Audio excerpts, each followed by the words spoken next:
The cold first finds your feet. It comes up through the earth before it comes through the air, pressing through the flattened straw beneath your cloak, through the leather of yesterday's boots, through the tired bones of a man who has marched too far to sleep deeply. You wake before the horn, before the first grey light has found the tent flap. For a moment, you do not know where you are. Then the smell tells you. Damp wool, old smoke, leather darkened by rain, mud. Men breathing close beside you in the blackness. There is no bed beneath you, no mattress, no private room with a door that closes against the weather. You are a Roman soldier somewhere on the northern edge of the empire, and the night has settled over the camp like a wet hide. The tent above you is made from stitched leather panels, heavy enough to keep off much of the wind, useful enough to be carried, but not magical. It does not warm you. It only stands between your body and the open sky.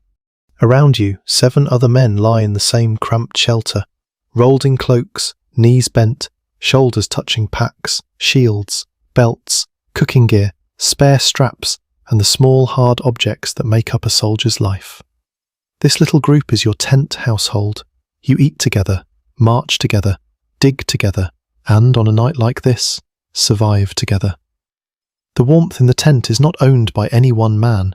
It is borrowed from all of you. A Roman soldier did not survive a freezing night because his tent was warm in the modern sense. He survived because the army had learned to place small barriers against cold, one after another, each imperfect, each necessary.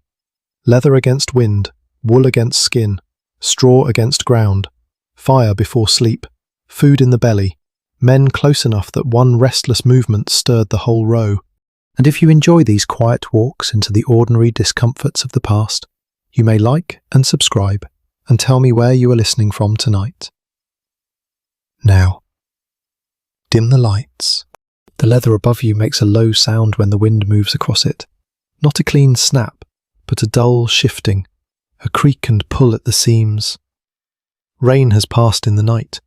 Drops slide from one edge of the tent and fall into the trampled mud outside. Somewhere beyond the flap, a mule stamps. A man coughs.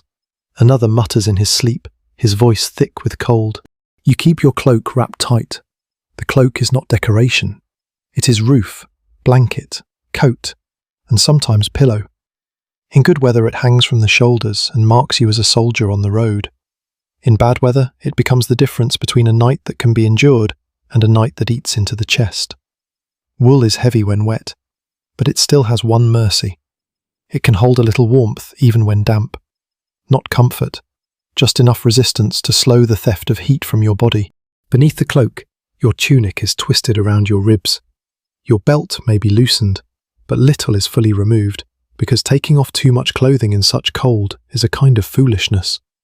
The body warms cloth slowly. Once a garment has stolen your heat, it does not give it back quickly. So you sleep dressed, not as comfort, but as a calculation. The fewer things you remove, the fewer cold things you must put back on before dawn. Your feet are the problem. They nearly always are. Yesterday they carried you over stone, gravel, puddles, ruts, and the long repeated blow of hobnails against the road. By the time camp was laid out, ditch cut, rampart raised, gear stacked, firewood gathered, food prepared, and orders passed, your feet had already lived a whole day of their own. Now, in the dark, you flex your toes and feel the ache answer back. If you are lucky, you have socks, footcloths, or enclosed footwear better suited to a cold province than the open sandals people imagine whenever they picture Rome. On the northern frontier, bare heroic feet are not a plan. The empire could send men into wet grass, frosted tracks, and winter mud. But those men still needed leather around their feet and some layer between skin and shoe. Still, even good leather cannot defeat the ground by itself. The ground waits. It does not need to blow or rain. It simply lies beneath you and accepts heat. A man who sleeps directly on cold earth may be chilled more deeply than a man standing in cold air. so the soldiers use what they can. Straw, if there is straw. Brushwood, if there are bushes. A spare cloak, if one can be spared. A hide, a bag, a folded pack. Anything that lifts hip and shoulder, even a little, from the freezing damp. The tent is crowded because it has to be. In a modern room, crowding feels like discomfort. Here, space is cold. Empty air is something the body must warm and cannot afford. 8 men in one leather shelter make the darkness stale, sour, and human, but they also make it survivable. Breath gathers. Damp wool steams faintly after the fire. A shoulder against your side becomes irritating after an hour and precious after 2. Outside, the fire has sunk low. It helped before sleep. When men crouched close to it, palms out, cloaks open just enough to let warmth enter the folds. It dried nothing completely. A field fire in bad weather rarely grants such kindness, but it drove back the first shock of the night. It warmed the face, softened fingers, gave the illusion that the cold could be negotiated with. But the fire does not follow them inside. Not properly. Not as a hearth. A leather tent filled with men, kit, smoke, and fatigue is not a safe place for flames. So the soldier's heat must come from what remains. The food still working inside him. The wool wrapped around him. The bodies breathing nearby. And the dull discipline that keeps him from making stupid choices in the dark. This is one of the quiet truths of the Roman camp. Survival is not a single object. It is a routine, repeated until it becomes almost invisible. The camp is measured. The tent lines are arranged. The ditch is cut. The rampart rises. Gear is placed where it can be found in darkness. Men know who sleeps where, who takes watch, who fetches water, who tends the mule, who keeps the shared tools from vanishing into mud. The army does not remove hardship. It organises hardship until men can pass through it again tomorrow. Soon the horn will sound. The tent will stir. One man will curse the cold. Another will reach for his belt. Someone will push open the flap and let the morning enter like a blade. The little warmth gathered through the night will vanish almost at once. Breath will whiten in the grey air. Leather will sag. Wool will smell of smoke and men. Boots will be forced onto sore feet. And the strange thing is that this is success. Not comfort. Not rest as we would understand it. Success is waking. Success is being cold, stiff, hungry, and still able to stand. The Roman soldier has not beaten winter. He has only slept beside it, under leather, above straw, inside a ring of other tired bodies, long enough to rise when the empire calls him back into the mud. By the time a Roman tent group has made it through the night, the tent is no longer just a shelter. It is a small, breathing arrangement of labour. Every object inside it has been carried, used, dampened, warmed, stepped over, cursed at, and made useful again. Nothing has arrived by accident. The leather panels above the men were hauled with the baggage. The ropes were tightened by cold fingers. The pegs were driven into ground that may have been soft with rain or stubborn with frost. The straw under the cloaks had to be found, cut, borrowed, or stolen from the landscape. Even the little pocket of human warmth inside the tent was something the men had earned by staying together. This is why the smallest household of the Roman army mattered so much. A soldier did not simply belong to a legion, a cohort, or a century. Those were large words, useful to officers, standards, and orders shouted across a parade ground. At night, in the dark, the more important unit was the handful of men who shared the same canvas of hardship, the same mule or pack load, the same cooking pot, and often the same bad luck. The old Latin word tied them to a tent. It made companionship physical. It was not friendship in the soft modern sense, though friendship could grow there. It was closeness enforced by marching, eating, sleeping, and surviving in one narrow space. Imagine the men as they wake by degrees. One has a knee pressed into another man's thigh. One has lost the corner of his cloak during the night and pulls it back without apology. One lies nearest the entrance and has suffered more of the draught. One sleeps with his pack under his head because a hard bag is better than mud. One has wrapped his feet carefully and still feels the cold gnawing at the toes. They do not wake in privacy. They wake as a cluster, each movement passing through the others like a quiet order. That crowding could be irritating. It could smell foul. It could make sleep shallow and broken. But in cold weather, it was also a defense. A lone man in a large empty shelter wastes heat into the air around him. 8 men in a tight tent create a different condition. Their breath thickens the darkness. Their cloaks overlap. Their gear blocks drafts near the edges. Their bodies make the inside of the tent less empty. No one would call it warm, not with damp ground below and cold leather above. But the temperature a body feels is not only measured by the air, it is measured by what the body touches, what touches the body back, and how quickly heat escapes.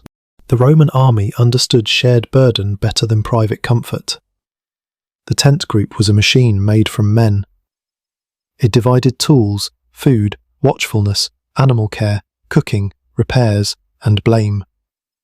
If one man was slow, the others felt it. If one man lost a strap, the others had to wait. If one man let the fire die too early, someone would curse him. If one man came in soaked and careless, he brought damp into the little shelter all of them had to breathe. Cold made private mistakes public. Before sleep, the group would have already worked through the routine that made the tent possible. A marching camp was not a casual scattering of tired men. Roman soldiers were famous for turning arrival into labour. The site had to be laid out. The baggage had to be placed. Earth had to be cut. A defensive line had to be raised or marked. Animals needed attention. Water had to be found. Food had to be cooked if time and weather allowed. Men who wanted rest first had to build the conditions in which rest could happen. This is one reason Roman cold weather sleep feels so different from modern camping. We often imagine shelter as something bought, unfolded, entered, and zipped shut. For them, shelter was the last visible layer of a much larger system. The tent protected the body only after the road had been endured, after the camp had been formed, after the firewood had been gathered, after the ground had been made slightly less hostile. The leather tent alone could not save a careless soldier. It needed the whole camp around it. The tent group also protected equipment, and equipment protected the men. Wet wool had to be managed. Leather had to be kept from rotting when possible. Cooking gear had to be found in morning darkness. Weapons and belts had to remain close enough to seize quickly if there was an alarm. The small space inside the tent was therefore never simply a bedroom. It was bedroom, storehouse, cloakroom, boot room, and military readiness all at once. A man did not stretch out like a guest in an inn. He folded himself among the objects that kept him useful. In that cramped order rank still existed, but less grandly than outside. The man with more experience might know where the wind would creep under the edge. Another might know how to angle a shield or bag to block it.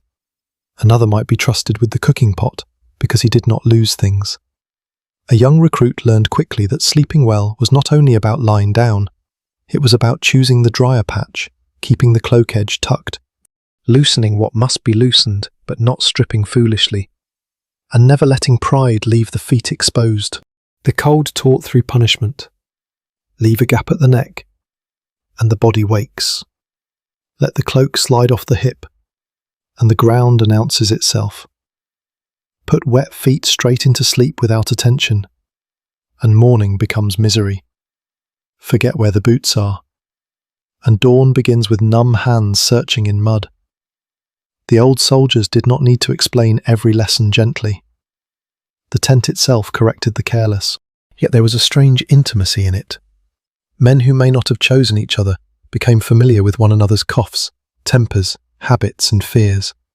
They knew who talked in sleep, who shivered first, who pretended not to be cold, who could repair a torn thong, who had saved a scrap of food, who would share a dry corner of cloak when weather turned cruel. The empire could appear enormous on maps and monuments, but here it shrank to the distance between one soldier's shoulder and another's back. As the light grows outside, The tent group begins to become a work group again. Sleep loosens and breaks. Someone reaches for a shoe. Someone complains that the straw has turned to pulp. Someone pushes a leather flap aside, and the dawn air enters with no mercy at all. The warmth made by 8 bodies disappears in seconds. What remains is the arrangement that carried them through. The men, the gear, the habit, the memory of how to make a bad night survivable, and then move on, before the body has time to ask for pity. The tent itself is not beautiful.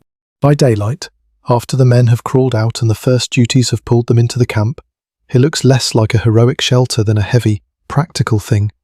Leather darkened by use, seams that need attention, edges stiff where cold has gripped the damp, pegs driven into churned soil, ropes tightened, loosened, tightened again.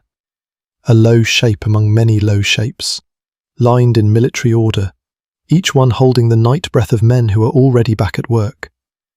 It is easy, from far away, to make the Roman tent too perfect. We imagine it as a reliable little house that can be carried by an empire. But for the soldier who sleeps inside it, the tent is never a house. It is a compromise. It must be strong enough to stand against weather, light enough to move with the army, simple enough to repair, and small enough to share the burden of transport. Every part of it has a cost. More shelter means more weight. More space means more cold air inside. More comfort means slower marching, more animals, more baggage, more delay. The army cannot carry bedrooms for everyone. It carries just enough barrier to keep men alive and moving. Leather makes sense in a world of marching soldiers. It can be tough. It can shed some rain. It can block wind better than loose cloth. It can be patched. It smells of animal skin, smoke, grease, mud, and handling. When wet, it becomes heavier. When cold, it can stiffen. When neglected, it suffers. The men do not think of it as an object of romance. They think of whether it leaks, whether the peg has loosened, whether the seam above the entrance is beginning to fail, whether the corner nearest the wind must be weighted with gear. A tent like this does not give warmth. It slows the loss of warmth. That difference is everything. Outside the shelter, wind strips heat quickly. Rain finds the neck and wrist. Frost settles on exposed things. The open night keeps moving. Inside, the air moves less. The worst edge of the wind is cut off. Drops do not fall directly onto the face unless the shelter has failed. The soldier is still cold, but he is cold more slowly. The army has not defeated winter. It has delayed winter's hand long enough for sleep to happen in scraps. The tent's low shape helps. A high, spacious shelter would feel better to stand in. But standing comfort is not the main need at midnight. A lower space leaves less air for bodies to warm. It presses men into crouching and folding. But that cramped shape becomes part of survival. A Roman soldier in a campaign tent is not supposed to wander around in comfort. He is supposed to lie down, keep his gear close, remain protected from the worst weather, and be ready to rise. At the edges, cold gathers. Everyone in the tent learns this. The man nearest the flap suffers the breath of the outside. The men along the wall feel damp leather close to the shoulder. If rain has blown hard, one side may be worse than the other. A careless elbow can brush the inner surface and bring moisture onto a cloak. A loose entrance lets the night breathe over everyone. So the interior has its own geography. Better places, worse places, unlucky places. Places a new recruit may get until he has earned otherwise. The tent group learns the weather by touch. If the lever snaps and pulls, the wind has risen. If drops begin to fall in a slow pattern, a seam is failing. If the entrance stiffens, the temperature is dropping. If the smell grows sharply damp, water has found the ground beneath them. No one needs a thermometer. The body reads the shelter. The shoulder reads the wall. The feet read the earth. There is also a quiet anxiety in a tent that must be both shelter and storage. The men sleep with the tools of their own survival around them. Belts, cloaks, bags, sandals or boots, spare straps, weapons within reach, cooking gear blackened by smoke. Everything must be close, But not everything can be comfortable. A shield edge is not a pillow. A pack is not a mattress. A cooking pot near the head is useful in the morning and irritating in the night. When one man shifts, an object knocks softly against another.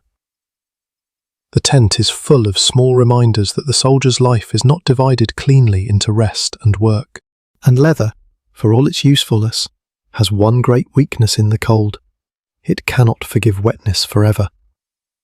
A dry cold night is one kind of trial. A wet cold night is another. Wetness creeps into wool, into straw, into seams, into the smell of the camp.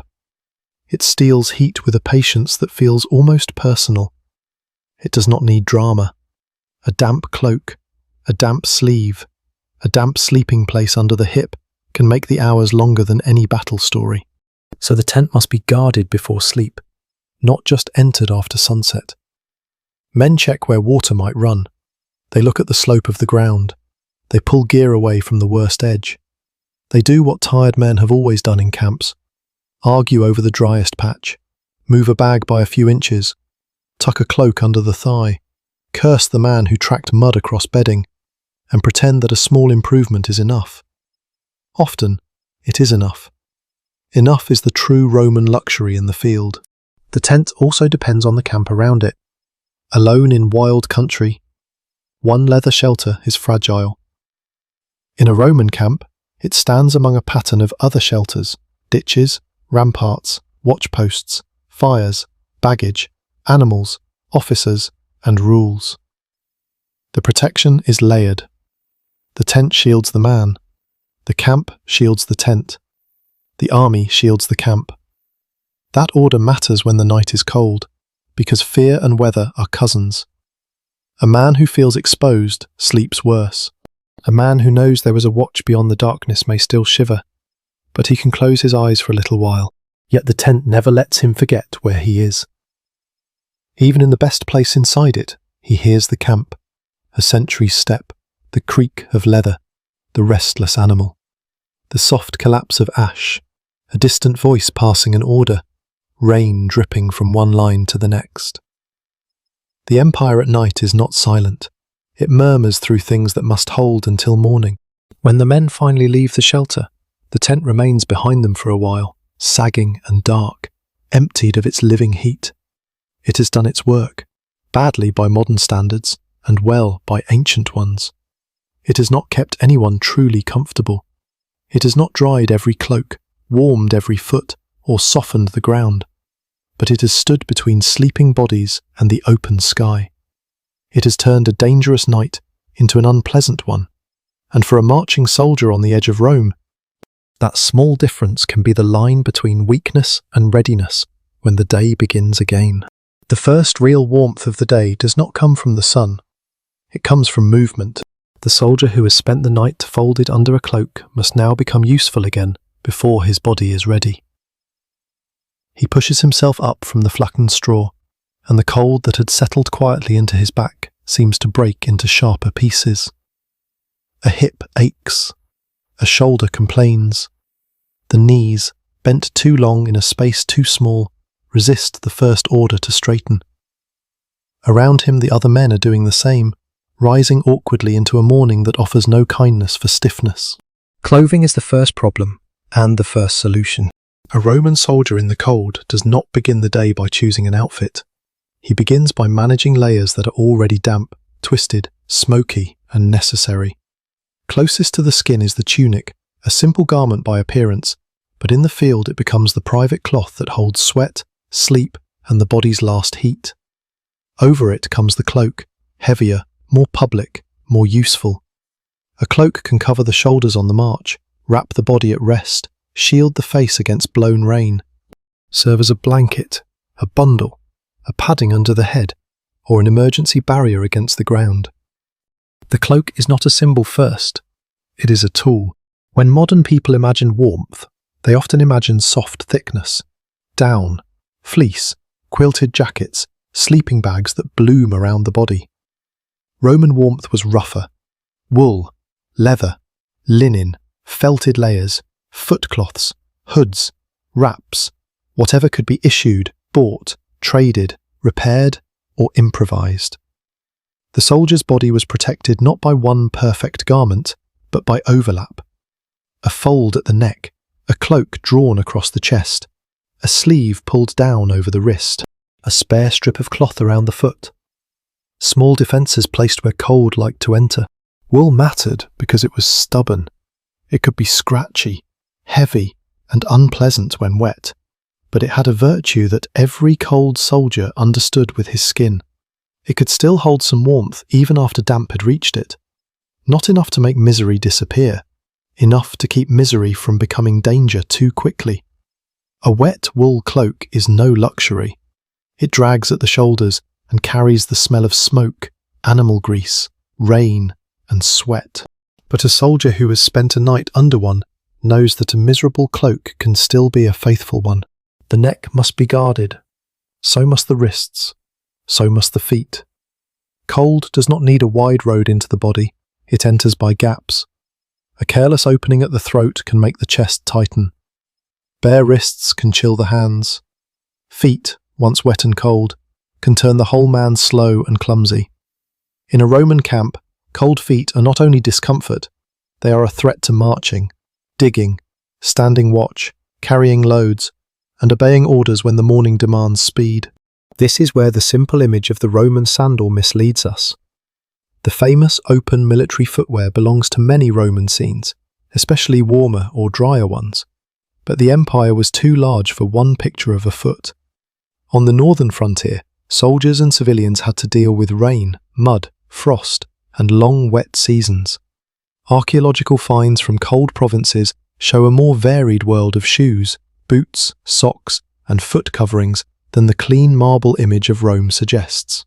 A man stationed in Britain did not survive by pretending he was walking through an Italian summer. If he has socks, he values them. If he has foot wraps, he uses them carefully. If his shoes are enclosed, he blesses their ugliness in silence. If the leather is stiff from cold, he forces his feet into it anyway. The act is unpleasant, especially when the toes are already sore. The boot or shoe may have shrunk or hardened slightly overnight. Laces or thongs resist numb fingers. Mud from yesterday may have dried at the edges or frozen into the creases. Yet the soldier must put the foot back into the leather world that will carry him through the day. A foot covering is only as useful as the foot inside it. Men who march learn attention.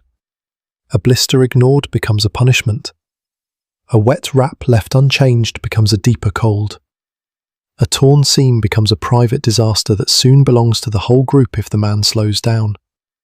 In the field, care of the feet is not softness. It is military maintenance. The army may speak in commands and formations, but it moves on skin. The cloak, too, needs care. If there was a fire, a man may have tried to dry the worst of the damp before sleeping. He would have turned one side toward heat, then another, never fully trusting sparks, never fully succeeding. Cloth dries slowly when the air itself is wet. A cloak may feel warm near the flame, then turn cold again when wrapped around the body. Smoke sinks into it. Ash clings to its edge. Still, smoke-scented wool is better than naked cold. Some soldiers may have had hoods or hooded cloaks, especially in colder regions.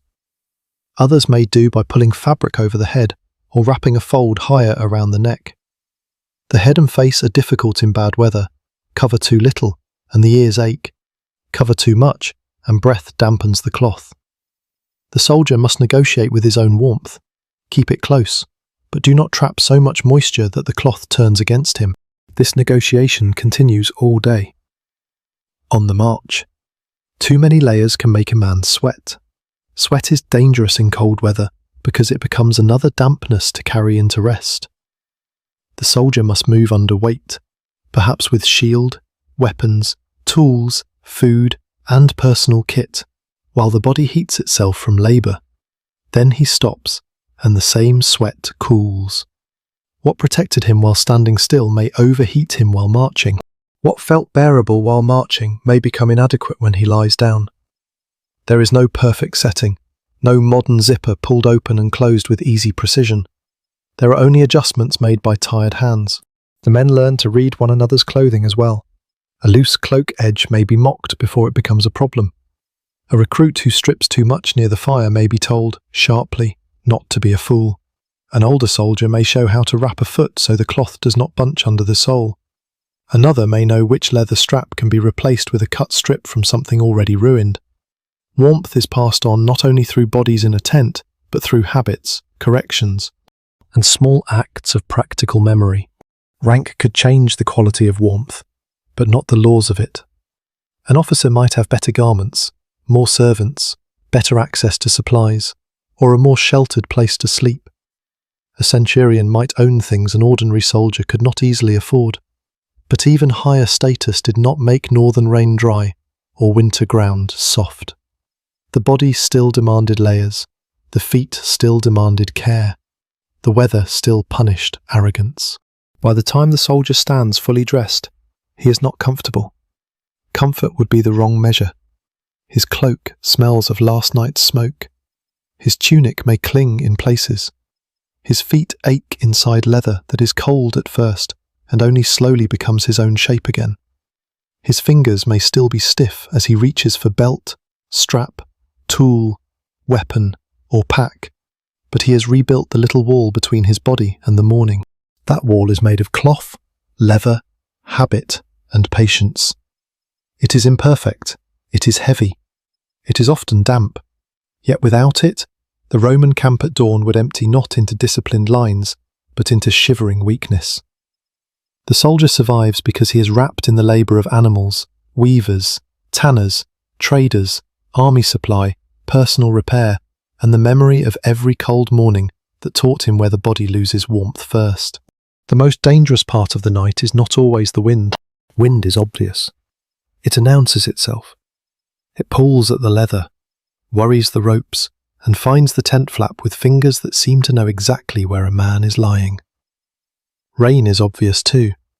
It drums, leaks, darkens cloth, makes men curse in the same tired voices men have used in camps since the first armies slept outdoors. But the ground is quieter. It does not threaten. It waits. And because it is quiet, a tired soldier can underestimate it until the cold has already climbed into his bones. A body lying down gives heat away differently from a body standing up. Standing, the soldier meets the air with his cloak, his tunic, his moving blood, and the labour still trapped in his muscles. Lying down, he presses himself against the earth. The contact is long, steady, and unforgiving. The shoulder, hip, back, thigh, and heel become little doors through which warmth leaves. A man may wrap his cloak tightly around his chest and still wake chilled because the cold has come from below. This is why the bedding of a Roman soldier, if we can call it bedding, mattered so much. It was rarely a bed in any gentle sense.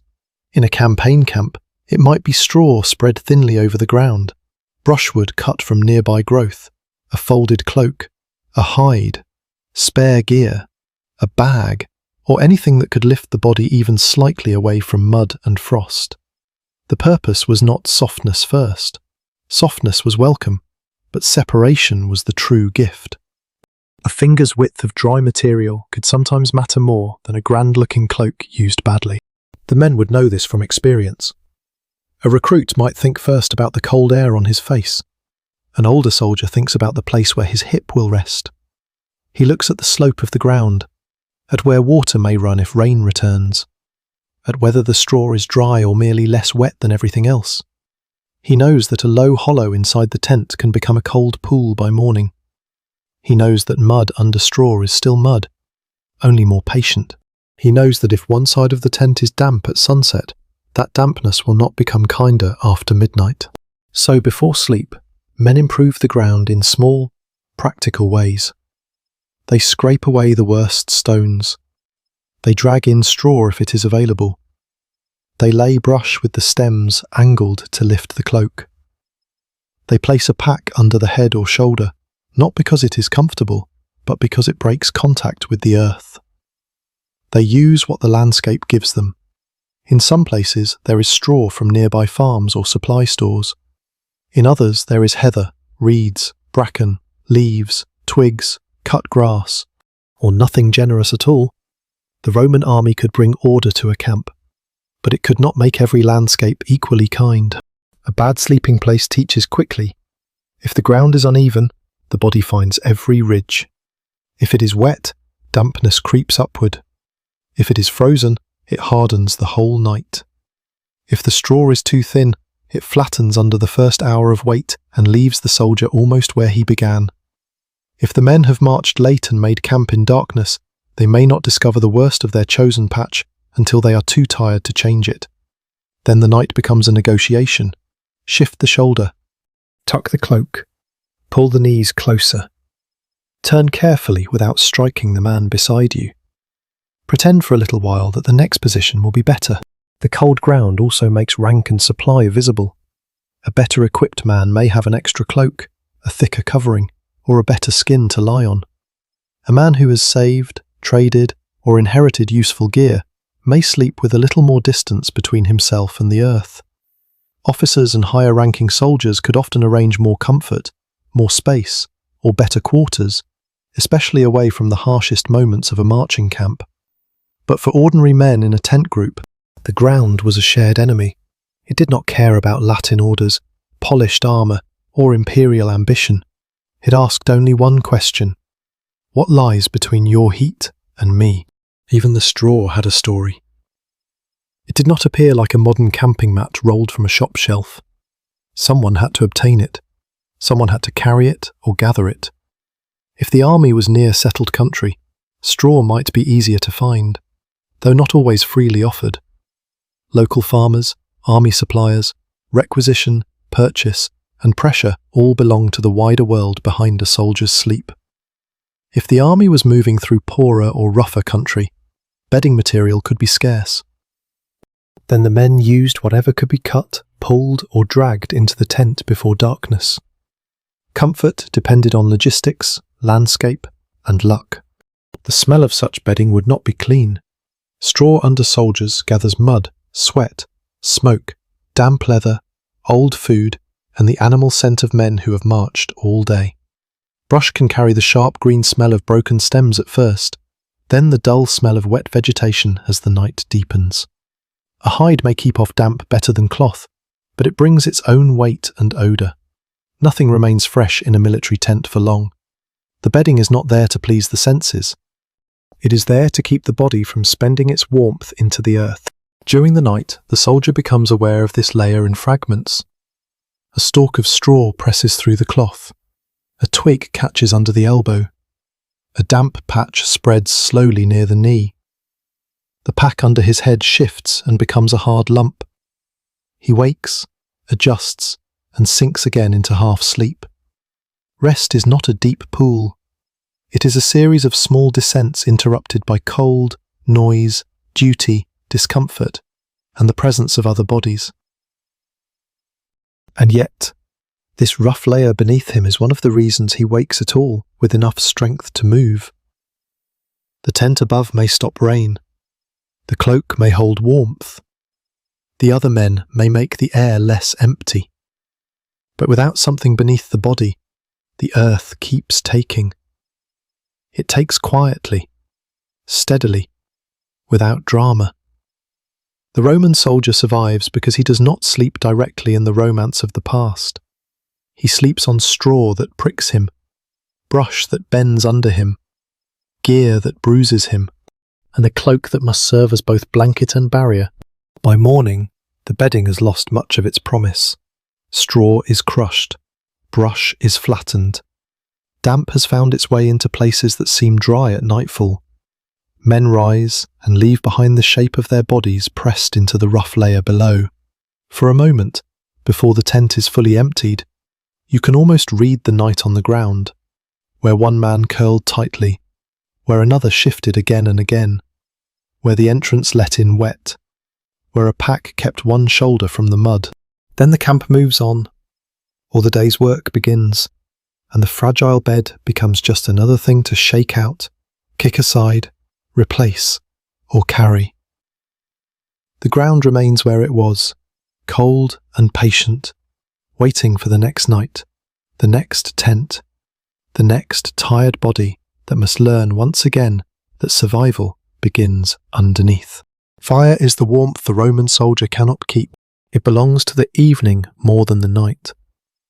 It belongs to the hour after work, when hands are still able to move with purpose and the camp has not yet sunk into its lowest cold.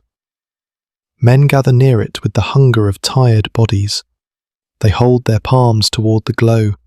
They turn one shoulder, then the other.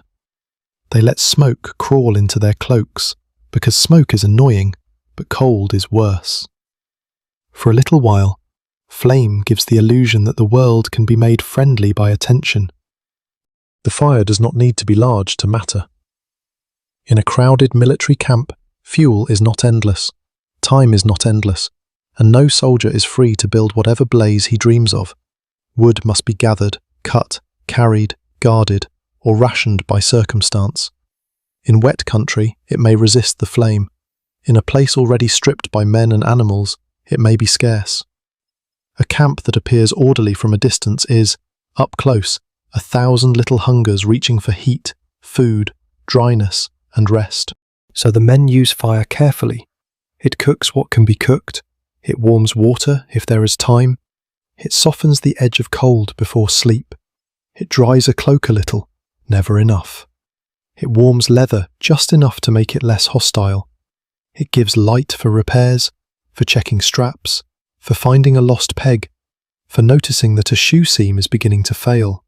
Around it, the tent group becomes visible again after the grey labour of the day. Faces appear. Steam rises from cloth. Smoke reddens eyes. Someone eats too quickly. Someone speaks less than usual because fatigue has taken the words out of him. Food and fire belong together in the soldier's survival. A man cannot sleep warm if his body has nothing to burn inside itself. The Roman army moved on grain, on rations, on cooking routines, on shared preparation, on the dull, repeated work of turning supplies into strength. A meal in camp may be plain, coarse, and badly timed, but it changes the night. Something warm in the belly, even something simple, gives the body a little more to spend against the cold. Hunger sharpens misery. Food does not make the tent comfortable, but it steadies the man who must lie down in it. You can imagine the soldier crouched near the flames, eating from a bowl or piece of bread, one hand still half numb, one knee close to the heat. The fire paints the leather tents in brief orange shapes. Beyond the ring of light, the camp fades quickly. The ditch, rampart, watchposts, animals, stacked gear, and sleeping lines become darkness. The soldier knows they are there because the army has made them there, but his eyes stay on smaller things. The blackened pot, the edge of his cloak, the wet shine on another man's boots, the sparks that climb and vanish. This hour is when decisions are made that will matter later, when the tent is dark. A man may try to dry his socks or footcloths. If he has spare time and enough flame, he may warm his feet and then wrap them quickly, hoping to carry some of that heat inside. He may shift his cloak so the dampest edge faces the fire. He may check whether the straw inside the tent needs moving. He may eat the last of something he wanted to save, because a colder body at midnight will pay for pride. None of this is grand. All of it is survival. But the fire cannot be taken fully into sleep. This is where the modern imagination often wants to cheat. It wants the soldier to drag warmth inside the tent and keep it there like a small hearth. But a leather campaign tent crowded with men, gear, straps, bedding, cloaks, packs, and fatigue is not a safe little house. Flame inside such a place would be dangerous. Smoke would thicken the air. Sparks would threaten cloth, leather, straw, and sleeping men. Even a brazier, where such things were used in other settings, would require care, ventilation, fuel, and circumstances not suited to every cramped campaign shelter. For the ordinary tent group, the safer truth is harder. Fire warms the men before sleep, and then leaves them. What remains is memory in the body. A man comes in from the fire and lies down while his skin still remembers heat. His face may feel warm for a few minutes. His hands may open more easily. His cloak may hold a fading warmth where it faced the flame. The soles of his feet may feel almost alive again. Then the tent settles, the air cools. The ground begins its quiet work. The warmth borrowed from the fire thins and retreats until only the slower protections remain: wool, leather, straw, food, closeness, habit. This fading is important. Ancient warmth often arrived in waves, not as a steady condition. Modern comfort likes constancy: a room kept at one temperature, a blanket that does not dampen, a bed lifted from the floor, a lamp switched off by choice. The soldier's night is made of changes: warm by the fire, cold at the tent flap, warmer for a moment between men, cold again at the hip, half asleep, woken by a cough, woken by watch, woken by a foot cramp. Warmth comes and goes like a visitor with other duties. The fire also marks inequality. Some men may get closer to it than others. Some may have better places to sit, better cloaks to dry, better access to fuel, or servants and arrangements that keep them from the worst of the common cold. Officers, specialists, and men of higher status could live inside a different pattern of comfort. But even among ordinary soldiers, luck matters. The man whose cloak is least wet sleeps better. The man who had time to eat sleeps better. The man whose feet dried a little sleeps better. The man ordered to watch just as his body begins to soften near the flame loses the warmth he had been gathering. Guard duty cuts across the dream of rest. A soldier may warm himself, eat, lie down, and then be pulled from the edge of sleep into the cold outside. The fire he left has changed. The men inside the tent have shifted into the warm places. The night air strikes the face. His cloak, which seemed enough while crouched near embers, now feels thinner as he stands still. Movement gave warmth earlier. Standing watch takes it away. He listens. He looks into darkness. He stamps his feet if he can. He waits for time to pass, while the camp behind him sleeps in pieces. When he returns, the tent may no longer welcome him. The space he left has cooled or been taken by another man's shoulder. His bedding has lost the shape of his body. His cloak carries the outside back in. He lies down again with the peculiar resentment of interrupted sleep, trying not to wake the others, knowing he probably has. In this way, the fire's gift is spent twice, once before sleep and once on duty. By morning, the fire is ash, and ash tells the truth. It shows how temporary the comfort was. What had seemed alive and generous in darkness is now grey, fragile, and easily stirred by a boot. A few coals may remain deep inside, but the warmth that drew men close has gone. The soldier steps near it anyway, because habit remembers where comfort stood. He may spread his hands above almost nothing. He may kick the ash aside to find a coal. He may begin the work of making flame again, if the day allows. The Roman soldier survives the night not because fire stayed with him, but because it prepared him to endure its absence. It cooked his food, warmed his hands, dried the edge of his cloak, gathered the tent group into one smoky circle, and gave the body a small store of courage before the dark. Then it faded, as every borrowed warmth in camp must fade, leaving men to discover whether wool, leather, straw, and one another were enough until dawn. A cold soldier thinks with his stomach more than he knows, not in the grand language of strategy, not in the polished words carved later into stone, but in the plain animal knowledge that a man who has eaten can endure more than a man who has not. Warmth does not come only from fire or wool. Some of it is made deep inside the body, slowly, invisibly, from grain crushed between teeth, from broth swallowed too quickly, from a piece of meat if fortune has been kind, from oil, cheese, vegetables, vinegar, whatever the ration and the place have allowed. The Roman army could march under eagles, but the bodies beneath those eagles still had to burn food through the night. After the fire has faded and the tent has closed itself into darkness. The meal remains at work. A full belly is not a blanket, but it changes the way cold feels.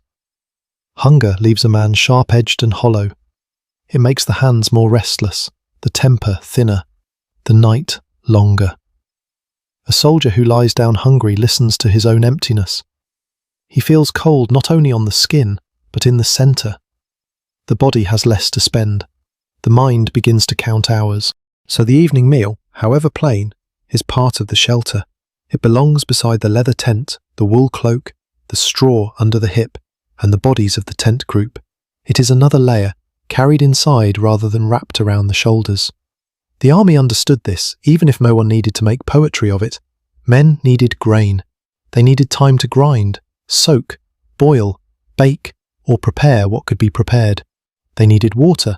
They needed fuel. They needed enough order in the camp that cooking could happen before sleep stole the hands.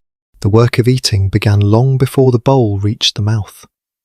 Grain had to be issued, carried, guarded from damp, divided, and made usable. A soldier might have to grind it himself with a hand mill if circumstances required. That grinding is not a small detail when the body is tired. It is repetitive, heavy, dull labour at the edge of exhaustion. The hands that dig ditches and lift packs must also make food from hard kernels.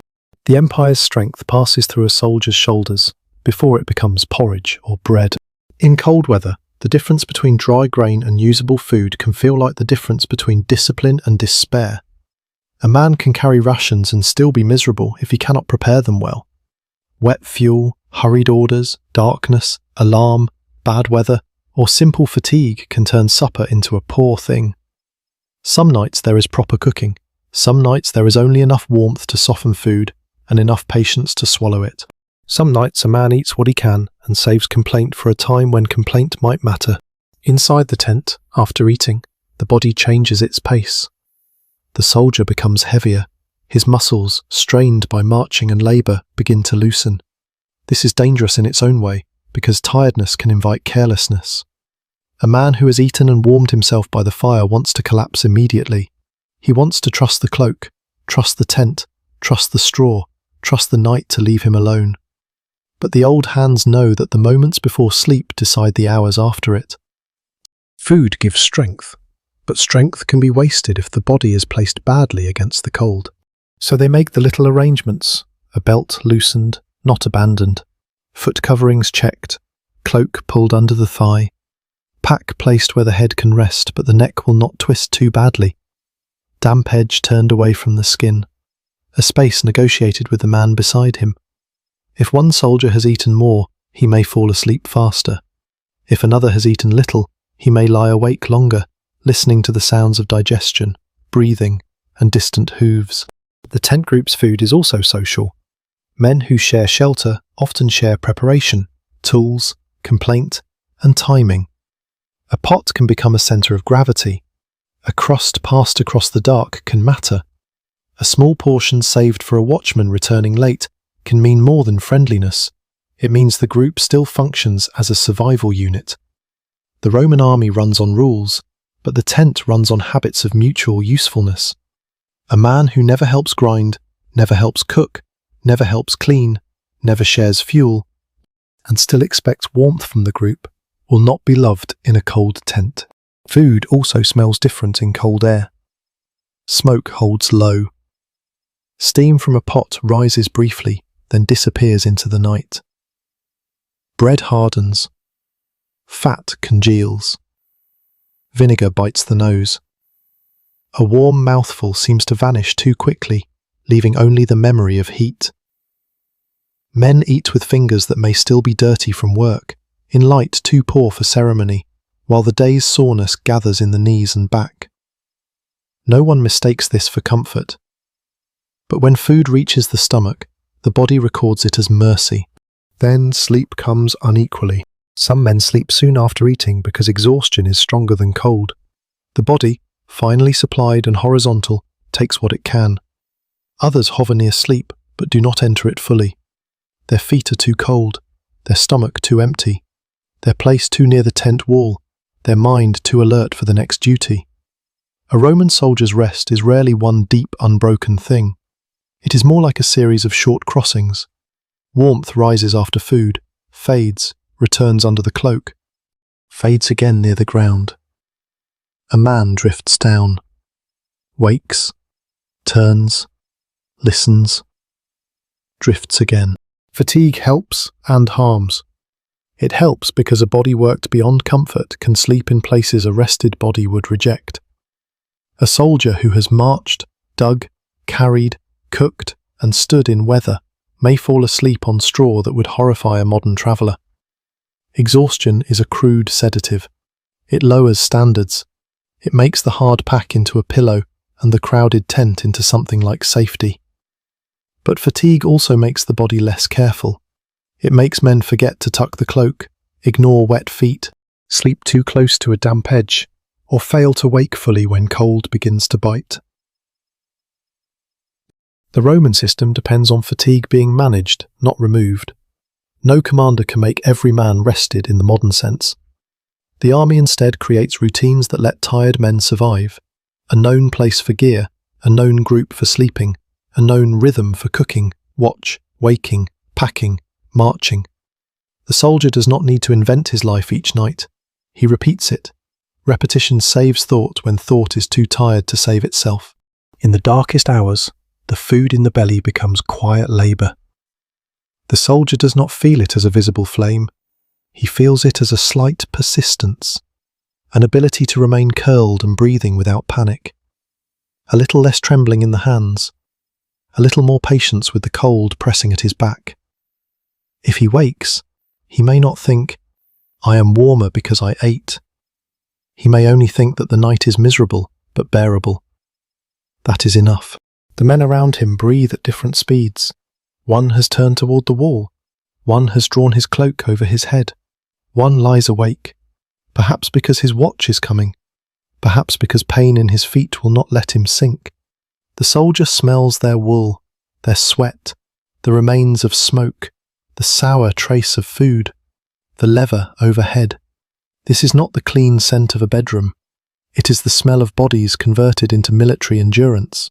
By dawn, hunger may already be returning. The body that spent food through the cold must be fed again. The soldier wakes not refreshed, but continued.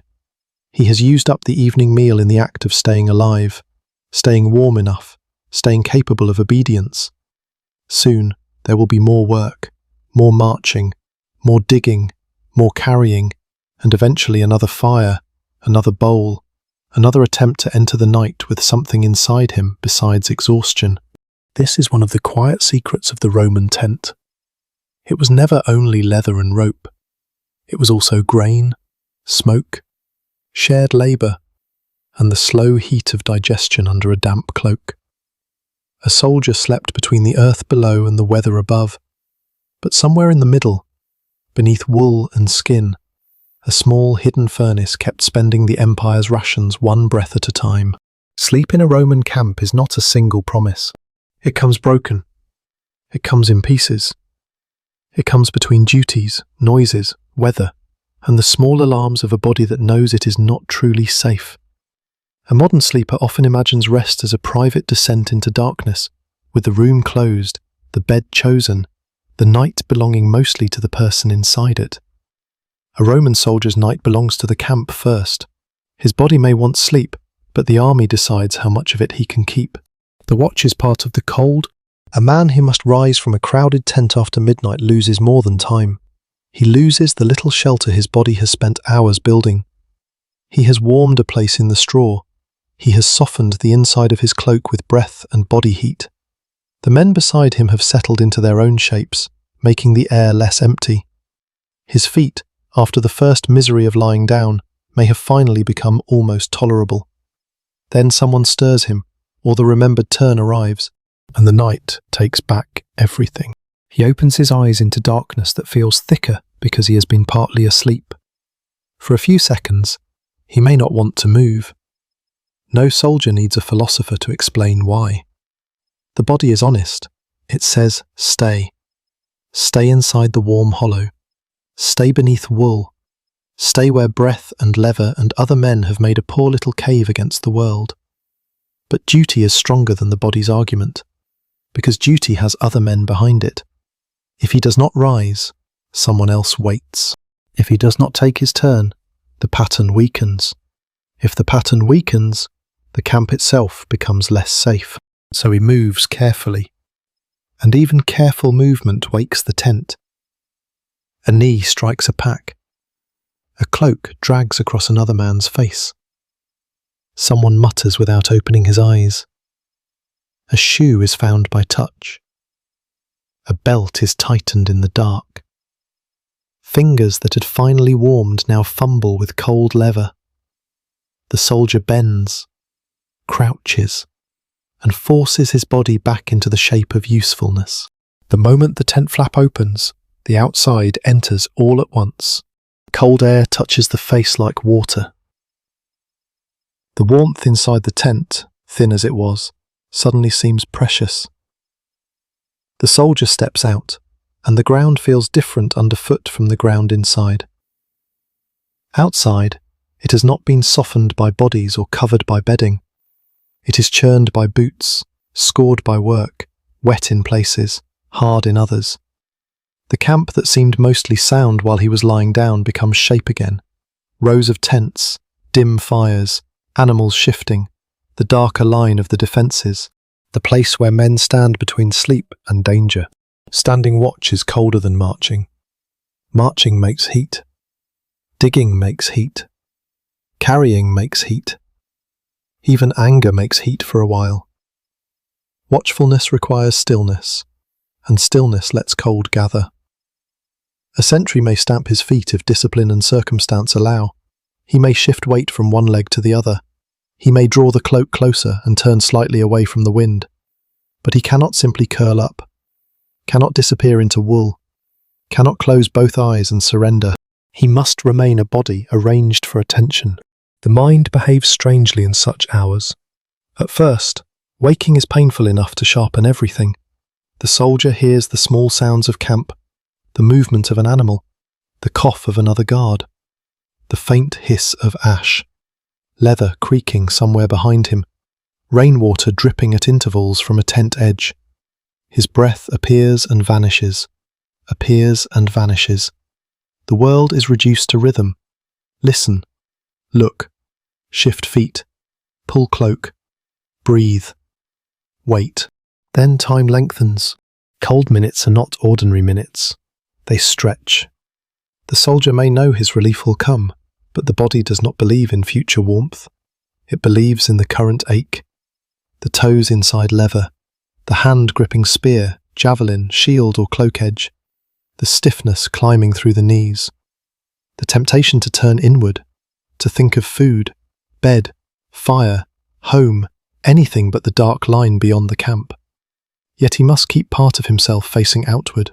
That outward-facing part is what the army has trained, punished, and drilled into him.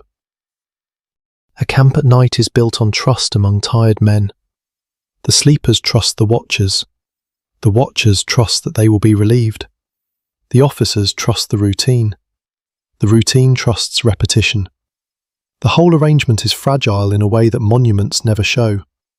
One sleepy man, one missed sound, one careless gap can make the night dangerous. So the cold sentry is not just suffering for himself. He is holding the edge of everyone else's sleep. When he finally returns to the tent, he does not return to the same night he left. The little warmth has changed. The other men have shifted. The best place for his feet may be gone. The cloak he wore outside is colder now, carrying the open air in its folds. If rain or mist has touched him, he brings damp back too. He enters as quietly as he can, but quiet is difficult with gear and numb hands. Someone wakes enough to complain. Someone else turns away. Lying down again is almost worse than rising. The body expects relief, but the bedding is cold where he disturbed it. The foot coverings that protected him outside now feel chilled through. His face may be awake while the rest of him is desperate for sleep. He curls, adjusts, waits. Warmth does not return instantly. It must be made again, breath by breath, minute by minute, from the body's remaining fuel. This is why Roman sleep could be both heavy and shallow. Heavy because exhaustion dragged men down wherever it could. Shallow because the camp never fully released them. A man might fall asleep fast, then wake to a watch call, a cough, a cramp, a leak, a mule's noise, a command, a dream, or the simple bite of cold at the hip. He might not remember every waking by morning. He would remember the feeling, rest taken in fragments, never owned completely. The tent group absorbs these interruptions together. The man on watch leaves a gap. The man returning brings cold. Another man may have to rise next. The group's warmth is always being opened, disturbed, repaired. It is less like a sealed room than a coal bed that must be protected from going out. Every movement risks losing heat. Every body that returns begins making it again. Near dawn, the watches feel different. The night has spent much of its strength, but so have the men. The cold before morning can seem sharper because the body is emptier, the fire lower, the bedding flatter, the cloak damper, the patience thinner. A soldier who stands in that hour may see the sky pale by almost nothing, a greyness behind black shapes. He knows warmth may come with work before it comes with sunlight. Soon the camp will rise. Soon there will be orders. Soon the half-sleeping men under leather will become soldiers again. The strange mercy is that broken sleep may still be enough. Not good. Not gentle. Enough. Enough to keep the hands from shaking too badly. Enough to lift the pack. Enough to march. Enough to obey. Enough to make the next camp and enter the next night with the same rough hope. A Roman soldier did not sleep through the cold as a modern person might sleep through a quiet winter night. He slept around it. He slept before watch, after watch, between noises, beneath damp wool, beside other men, with one part of his mind never entirely free from the army. His rest was not a private escape from duty. It was one more duty, taken in scraps, guarded by others, and surrendered the moment the camp required him again. Rain is worse than cold, because rain does not stay outside. Cold can be resisted for a while, with wool, leather, food, movement, and the shared heat of other bodies. Rain changes the rules. It slips through seams, runs along ropes, soaks the ground, darkens straw, softens leather, and turns every careless fold of cloth into a place where warmth can escape. A dry, cold night can be hard and sharp. A wet, cold night becomes heavy. It does not only chill the body, it adds weight to everything the body depends on. In a northern camp, the soldier learns that dampness has patience. It may begin as mist on the cloak, a darker patch near the hem, a wet line where the tent edge touches earth. Then it spreads by touch. A cloak laid too near the wall picks up moisture. Straw that seemed usable at sunset compresses into a sour, flattened mat. A shoe left in the wrong place drinks from the mud. A leather strap stiffens, then refuses the hand. The soldier wakes not because rain falls dramatically on his face, but because one side of his body has slowly become colder than the other. The tent reduces rain, it does not abolish it. This difference matters. A leather shelter can turn a storm from direct exposure into managed discomfort, and that is valuable. But the men inside are still living close to wet ground, wet gear, wet air, and wet clothing. If the camp has been made quickly or in failing light, a poor patch of earth becomes a punishment long after the work is done. Water follows slope. It collects in hollows. It runs under edges. It finds where men were too tired to think. A skilled soldier looks at ground the way another man might look at a roof. He asks where the water will go, not where it is now. While the evening seems bearable, but where it will be after hours of rain. He notices whether the tent sits slightly low. He notices if trampled mud has formed a channel. He notices if straw has been spread over dampness instead of dryness. These are not refined observations. They are the kind learned by waking miserable enough times that the lesson stays in the body. Damp wool is a difficult companion. It can still preserve some warmth, which makes it precious, but it becomes heavier, rougher, and slower to comfort. A cloak that felt merely unpleasant before sleep can feel like a burden by morning. It clings at the edges, it carries the smell of smoke and rain together, a dense sourness that belongs to camps, not homes. When a man draws it tighter, he may trap warmth, but he may also trap moisture.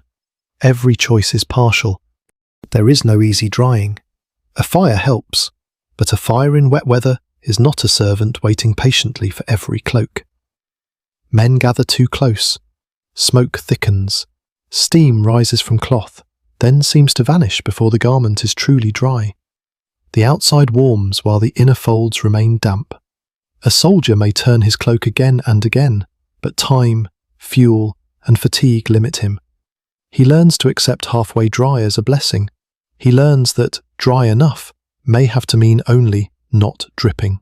Wet footwear is its own misery. Leather that has taken in water becomes cold against the foot. Socks or foot wraps, if wet, can turn each step into a slow theft of heat. A man may remove them near the fire, wring them, warm them, and put them back on with a grimace, because there is no spare pair, or because the spare is not much better. The foot remembers dampness long after the rest of the body has stopped thinking about it. In the night, wet feet do not simply feel cold, they make the soldier feel trapped inside his own equipment. This is where cold and discipline meet most closely. A careless army in wet weather decays quickly. Gear rots, men sicken, leather fails, food spoils, tempers shorten, movement slows. The Roman camp's order is partly a defence against that decay. Things must be placed where they can be found and protected. Cloaks must be managed. Tools cannot vanish into mud. Firewood must be kept as usable as possible. Animals need footing. Watchmen need relief. Cooking needs shelter from chaos. Rain attacks all of this at once. Inside the tent, damp changes human closeness too. In dry cold, another man's shoulder can be welcome. In wet cold, another man may bring moisture with him. A cloak brushing yours can pass damp. A man returning from watch can bring the outside into the shared space. Boots carry mud. Hair drips. Breath thickens in already wet air. The tent group still needs closeness, but closeness becomes more complicated. Warmth is shared, so is dampness. No one inside such a tent smells clean. The odours deepen in rain. Wet leather, wool, trampled grass, mud, smoke that failed to rise, damp straw, old sweat awakened by moisture. This is not merely unpleasant background. Smell is part of the mental weight of the night. It tells the soldier that the camp has been soaked through, that nothing is separate from weather, that even sleep has a wet edge. He may close his eyes, but the nose keeps reporting the truth. Rain also changes sound. A dry, cold camp creaks, breathes, coughs, and murmurs. A wet camp drips. It patters against leather. It runs from tent edges. It taps into puddles. It makes soft sucking sounds under boots. It turns movements into quieter, heavier things. A man leaving for watch does not step out cleanly. He pulls his feet from mud. A returning man does not enter as a dry body. He enters as weather given human shape. And yet, even in rain, the system can work. Not beautifully, not completely, but enough. The tent keeps off the worst. The cloak still slows the loss of heat. The straw, if not ruined, still lifts the body a little. The fire, if it can be kept, still gives a place to gather and repair morale. Food still matters. Bodies still warm one another. Routine still tells exhausted men what to do next. The Roman advantage is not that rain leaves them untouched. It is that they have practiced being touched by rain without falling apart immediately. Some nights, of course, the system fails in small ways. A man wakes with a sleeve wet through. Another discovers his bedding has become useless. Someone's shoes are colder than they should be. A strap breaks because it was stiff and badly handled. A cough worsens. A temper breaks. These failures rarely become grand stories, but they are the real weather of military life. The army can survive them because they are expected.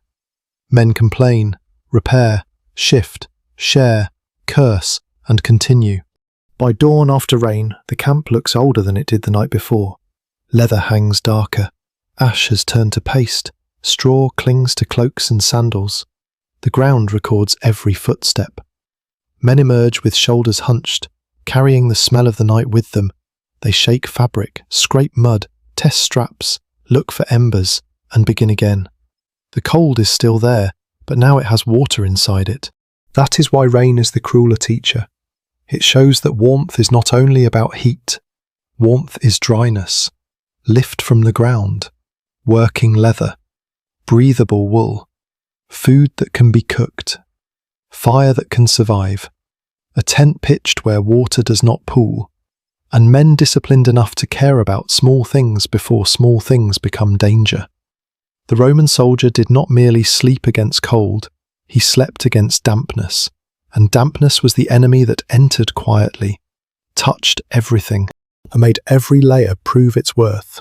Status changes the temperature of a Roman night, not the temperature of the air, which moves over officers and ordinary men alike, nor the dampness of the ground, which has no respect for rank. But status changes how much of the cold a man must meet directly. It changes the size of the space around him, the quality of his coverings, the number of hands available to help him, the chance of better food, the distance between his body and the mud. In the Roman army, warmth is never distributed evenly. It follows power, money, seniority, and usefulness. The ordinary soldier knows this without needing to say it. He sees who has better gear. He sees who sleeps with more room. He sees who has a servant, a stronger cloak, a better animal, a more sheltered place, a drier patch of ground. He also knows that resentment does not make the night warmer. The army is built from inequality as much as discipline. Men may share danger, but they do not share comfort in equal measure. At the lowest level, the tent group creates a rough equality because bodies are forced close together. Inside the leather shelter, even differences of personality become physical. The boastful man still shivers if his cloak is wet. The experienced man still needs enough straw under his hip. The quiet man still has to wait for his turn.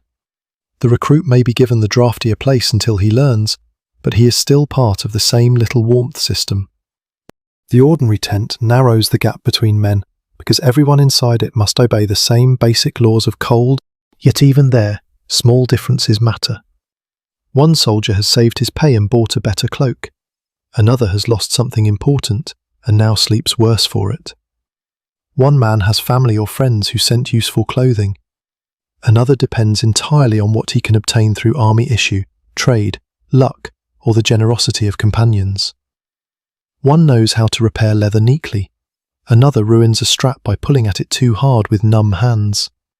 Poverty and skill both appear in the details. Above them stands the centurion, a figure both near and far. He may share the weather, but not always the same discomfort. A centurion has authority, higher pay, better chances of acquiring equipment, and often a stronger claim to space, service, and respect. His tent or quarters may be better placed, his bedding may be better arranged, his cloak may be finer or simply drier because someone has helped make it so.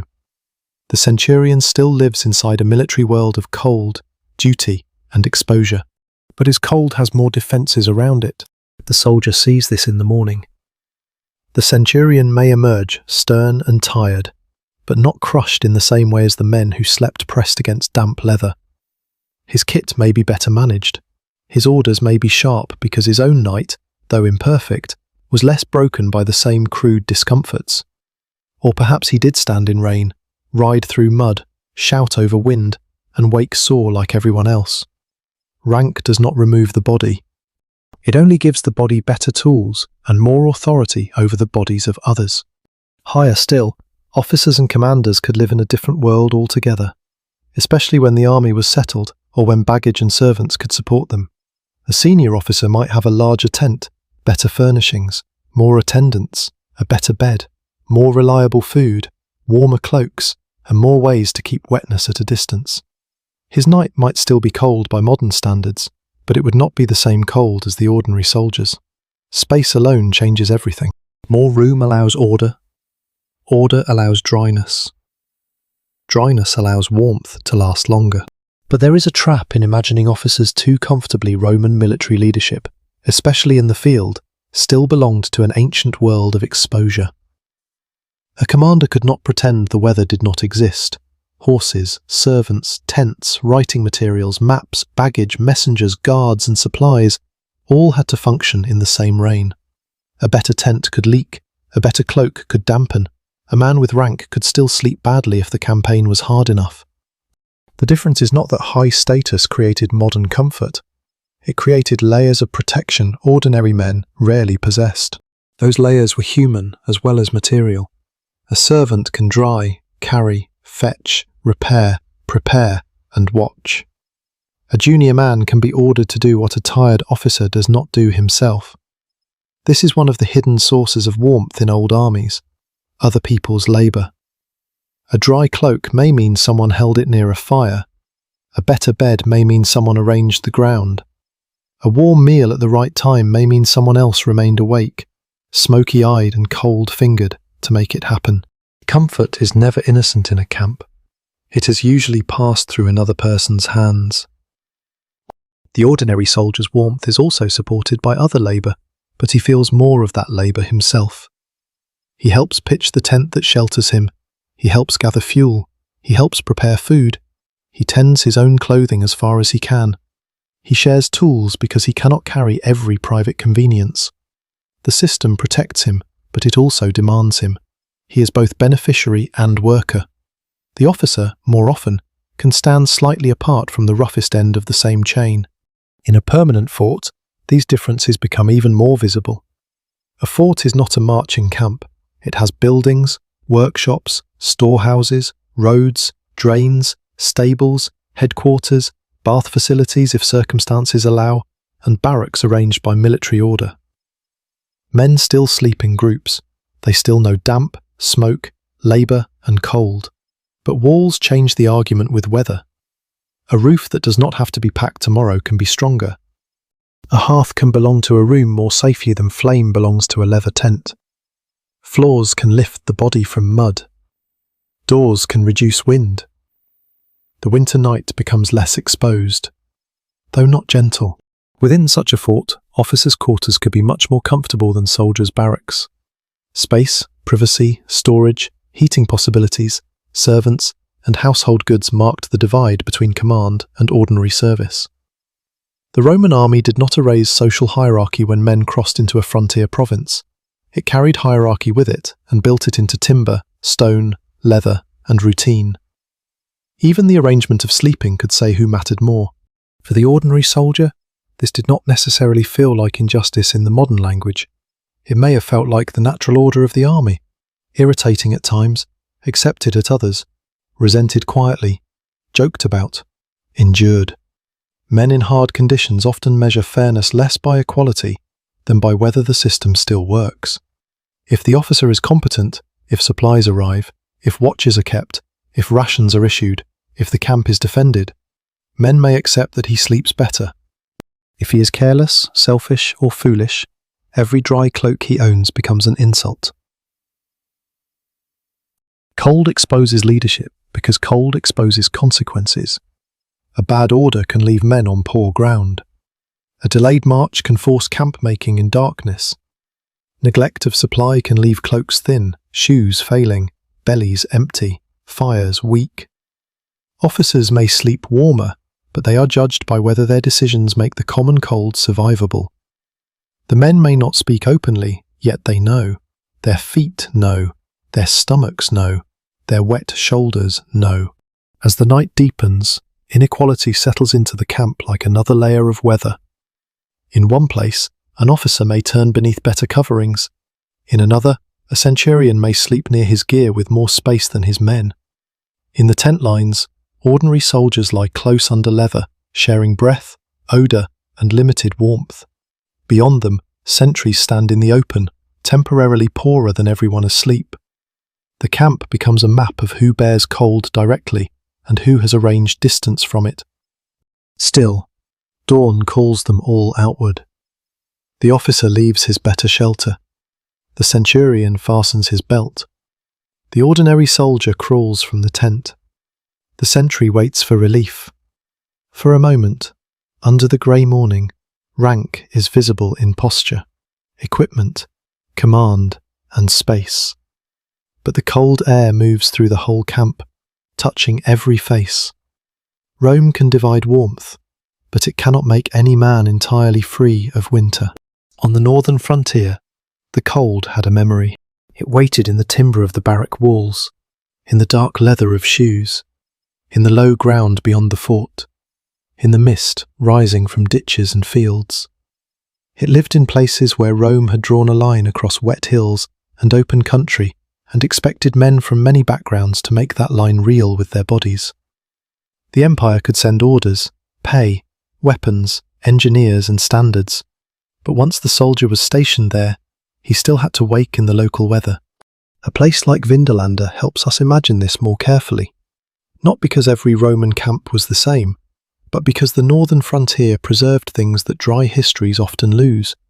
Leather survived there in remarkable quantities, shoes, offcuts, scraps, tent material, and the remains of ordinary handling. Writing tablets survived too, thin pieces of wood carrying messages about supplies, people, invitations, requests, accounts, and the small needs of life. These are not grand victory inscriptions. They are closer to breath on a cold morning.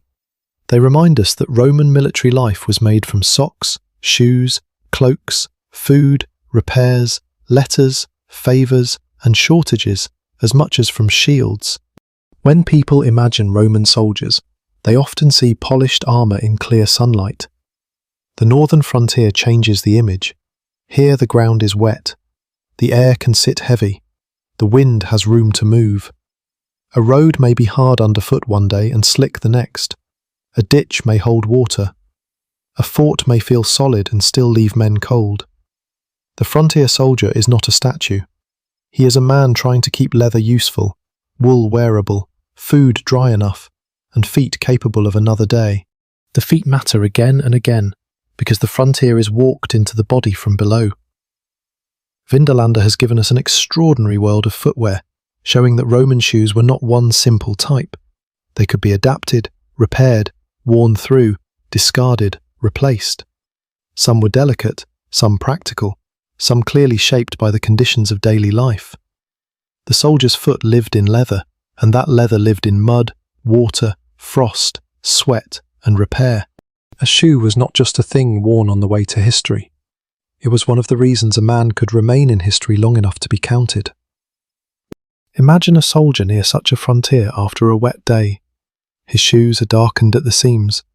Mud has worked around the hobnails or into creases. If he has socks or foot wraps, they have become precious in a way no parade scene can show.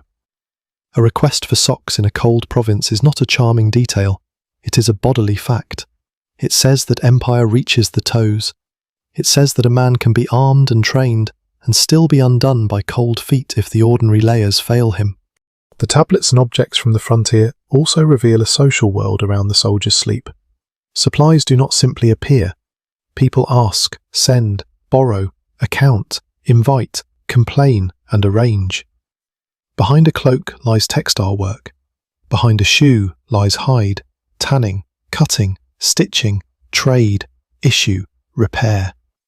Behind a warm meal lies grain, transport, storage, fuel, water, and labour. Behind a tent that holds through rain lies leather, craft, maintenance, and enough discipline to pitch it well. The cold night in a tent is therefore not isolated. It is the final test of a chain that begins far beyond the sleeping man. On campaign, that chain becomes fragile. In a permanent frontier fort, some parts of life become more stable. There are barracks, workshops, granaries, headquarters, roads, drains, and routines tied to place. The soldier may have access to better shelter than a marching tent, especially outside active movement, but the title of the knight follows him even there. How do men sleep in a cold world before modern insulation? The answer changes shape but not essence. Lift the body from damp. Keep cloth useful. Guard the feet. Share warmth. Manage smoke. Eat enough. Repair what fails.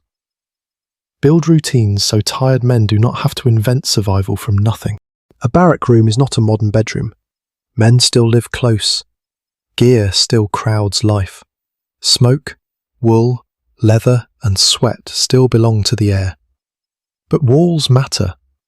A roof that does not need to be folded and carried can resist weather better than a campaign tent. A floor can separate the sleeper from mud. A hearth or controlled fire can make warmth less temporary, though smoke and fuel remain problems. The soldier's relationship with winter improves when the army becomes architectural instead of temporary. Yet the frontier always presses back. A man leaves the barrack and enters weather. He stands watch. He walks roads. He carries messages. He tends animals. He works outside walls. He may still sleep in tents during movement, patrol, construction, or campaign duties. The permanent fort is a base, not a spell. It reduces exposure, but it does not remove the cold province from the soldier's life. The evidence from places like Vindolanda is powerful because it lowers the story from the heroic to the practical. It lets us think about the soldier not as a nameless iron figure, but as someone whose comfort depended on objects that wore out. A shoe sole separates, a cloak thins, a tent panel tears, a strap breaks in cold fingers, a sock goes missing. A bundle of writing tablets mentions a need, an arrangement, a social connection. Suddenly, the Roman army becomes less like a machine of bronze and more like a huge moving household, always repairing itself against mud and time. Cold weather survival also depended on local knowledge. Rome brought systems, but provinces taught corrections. Men stationed in Britain or along other northern frontiers learned what Italian assumptions could not solve. They learned which ground betrayed them after rain. They learned how quickly leather changed when wet. They learned the value of enclosed shoes, thick socks, better cloaks, and sheltered storage.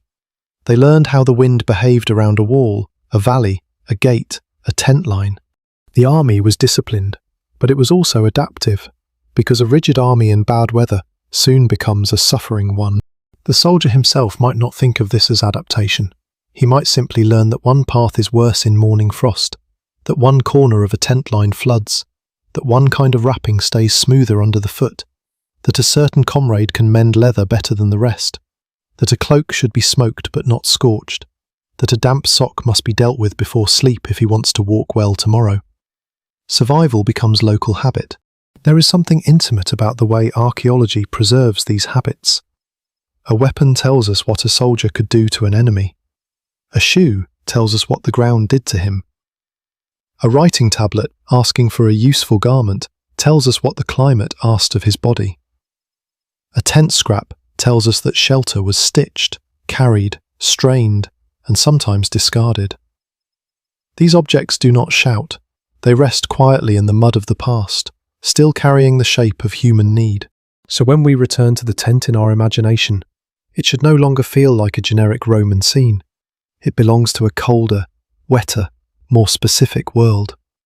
The man inside may be part of an empire that stretches across seas and deserts, but tonight his universe is much smaller. The leather above him, the ground below him, the men beside him, the socks or wraps around his feet, the memory of fire, the last food in his belly, and the hope that morning will find his gear usable. That is what the northern frontier teaches. Rome could conquer territory with roads, forts, and armies, but holding territory required thousands of ordinary acts of warmth management. The empire survived in official records. The soldier survived in wool, leather, straw, smoke, grain, and the stubborn care of his feet. The difference between a tent and a fort is the difference between surviving the night and settling into a season. A tent is a promise made lightly. It can be carried, pitched, struck, repaired, and moved. It belongs to the march. It asks little of the earth except a place to stand, a few pegs, a little space, and enough order among the men to make its thin protection useful. It is temporary by nature, even when the night inside it feels endless. Every man who sleeps under it knows that the shelter may be gone by the next evening, rolled, loaded, and replaced by another patch of ground. A fort is different. A fort tells the cold that the army intends to remain. Walls change the soldier's relationship with weather. Timber walls, turf ramparts, stone foundations, gates, drains, roads, barrack blocks, storehouses, workshops, headquarters, stables, and bath buildings all turn military life from movement into occupation. The soldier is still exposed often. He still marches, drills, watches, repairs, escorts, hauls, and works outside. But when he returns, the world he enters is less fragile than a tent line under rain. The roof does not need to be folded tomorrow. The floor does not need to be scraped out of a field each evening. The walls do not flap when the wind crosses the camp. In a marching camp, the soldier's shelter depends on correct repetition. Choose the ground, drive the pegs, set the leather, arrange the baggage, find bedding, make fire, eat, sleep, rise, carry it away. Each night begins again with the same question: can this place be made bearable before darkness and exhaustion win? In a fort, the question changes. It becomes, can this place be maintained well enough that winter does not wear it down? Drains must keep working, roofs must hold, hearths must be managed, stores must remain dry, barracks must be repaired, fuel must be supplied. The cold is no longer met only with speed, it is met with maintenance. For the ordinary soldier, the barrack is a rough mercy. It is not private, it is not quiet in the modern sense, it is not a soft household separated from military life. Men still live close to one another. They still smell of wool, smoke, leather, sweat, food, and damp. Their gear still occupies space. Their sleep still belongs to duty, watch schedules, noise, and authority. But a barrack can lift the body away from mud. It can hold more stable warmth. It can protect clothing and bedding from direct weather. It can give men a known place to return to, a place where yesterday's small improvements have not been packed onto an animal and carried away. A floor matters. Even a crude floor changes the night. It separates the sleeper from the cold patience of open ground. It does not need to be luxurious. It only has to interrupt the earth's steady theft of heat. A raised or better drained surface. A regular sleeping platform. Bedding that is not laid straight onto wet soil. All of these make a soldier's rest less desperate. The hip no longer presses directly toward mud. The shoulder no longer discovers every stone. The body still aches, but it is not negotiating with raw ground in the same way. Walls matter too, because they slow the wind without demanding that men sleep pressed under leather.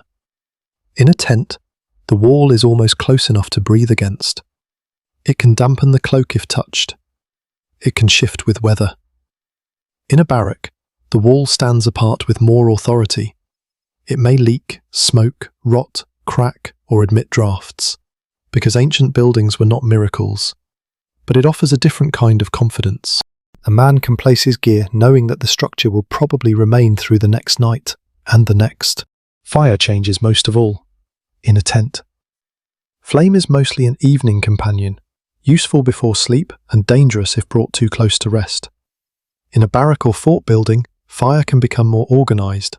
A hearth, brazier, or controlled source of heat can serve a room more safely than open flame serves a leather shelter, though smoke, ventilation, fuel, and crowding still matter. Warmth can linger more reliably in a built space. Men can dry things with a little less panic. A damp cloak may have a better chance of becoming truly useful again before morning. Still, the fort has its own cold. Buildings store damp when weather turns bad. Smoke can irritate the lungs and eyes. Crowded rooms can become stale. Wet men coming in from duty bring the outside with them. Firewood runs low if supply fails. A poorly maintained roof can drip with a cruelty almost worse than a tent leak. because the man expected more from it. A barrack promises more than a tent, so its failures feel personal. The fort also creates routine beyond survival. A soldier may know the exact place where he sleeps, the familiar sounds of the room, the shape of the door, the smoky corner, the place where damp gathers, the plank that creaks, the man who snores, the smell of stored gear, the rhythm of footsteps outside. This familiarity does not make life easy, but it reduces uncertainty. A tent night is often a negotiation with a new patch of earth. A fortnight is a long argument with the same place, repeated until the body learns its faults. Permanent shelter also supports supply. Grain can be stored better. Tools can be kept in workshops. Leather can be repaired with more regularity. Shoes can be replaced or mended through local systems. Cloaks can be dried more effectively. Animals can be housed. Administrative writing can track what is owed, issued, missing, borrowed, or requested. The soldier sleeping warmer in a fort is not simply lucky, he is supported by architecture, paperwork, roads, storage, labour, and the long Roman habit of turning occupation into systems. But the tent never disappears from his life. Even a soldier based in a fort may be sent out. Patrols, building work, escort duties, campaigns, training movements, and emergencies can return him to leather and ground. The fort is home only in a military sense, and military homes are conditional. The soldier who has slept under a roof for weeks may find himself again under a tent, relearning the old lesson. Keep the cloak tucked, lift the body from the earth, guard the feet, eat before lying down, and do not trust the weather. This movement between tent and fort is important because it shows two Roman answers to cold. The first answer is portable: leather, wool, straw, fire, food, tent group, routine. The second answer is structural: walls, floors, drains, stores, workshops, hearths, barracks, roads. One belongs to the marching body, the other belongs to the occupying army. Both are imperfect. Both require labour. Both can fail. But together they explain how Rome could send men into cold provinces and keep them there long enough for frontiers to become lived places, not just lines on a map. For the soldier, the best nights are probably those where the two systems meet, the discipline of the tent carried into the fort, and the stability of the fort softening the memory of the tent. He still folds his cloak carefully. He still cares for his footwear. He still knows not to lie with damp cloth against the skin if he can avoid it. But he does these things with a roof above him that is not meant to move at dawn. And perhaps that is when he feels the difference most clearly. In a tent, morning steals the shelter. The men rise. Warmth vanishes.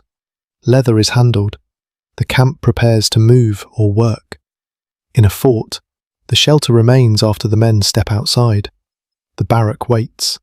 The walls keep their place. The bed space, however rough, still exists.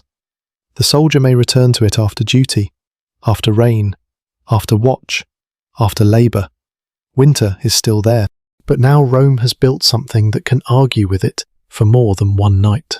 When the system failed, it failed quietly at first, not with a trumpet blast, not with a dramatic collapse of the Roman machine, but with a man waking too cold to think clearly, a foot that would not warm, a cough that had deepened in the night, a cloak that had become so wet it felt like a second skin made of rain, a boot that stiffened, cracked, or rubbed the same raw place until every step became a private punishment. These were not the moments later carved into imperial memory.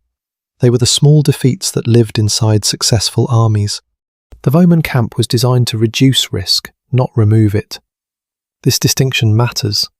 Leather, wool, straw, food, fire, tent groups, watches, fort walls, drains, and routine could make cold survivable. They could make a dangerous night into an unpleasant one, but they could not promise safety to everybody, every night, in every place.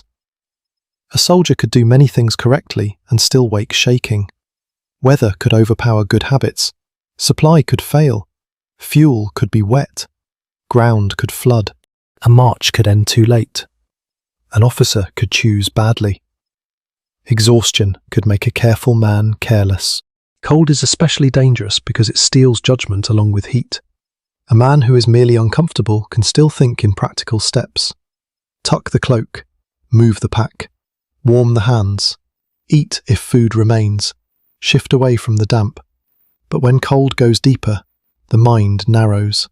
The soldier may become slow, resentful, confused, or strangely indifferent. He may stop making the little adjustments that keep him safe.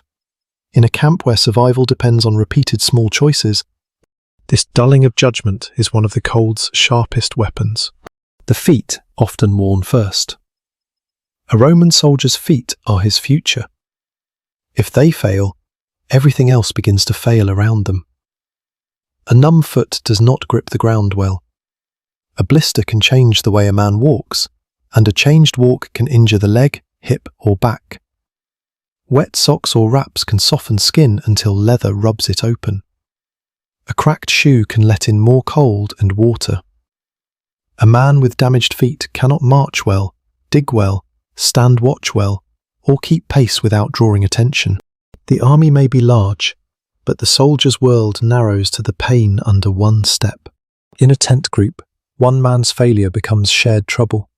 If he cannot rise quickly, the others wait. If he limps, the group notices. If he loses equipment, someone must compensate. If he becomes ill, someone hears him cough through the night. The closeness that preserves warmth also removes privacy from weakness. Men may mock, help, complain, or all three, depending on the person and the hour. A cold camp can be tender in small ways and brutal in others.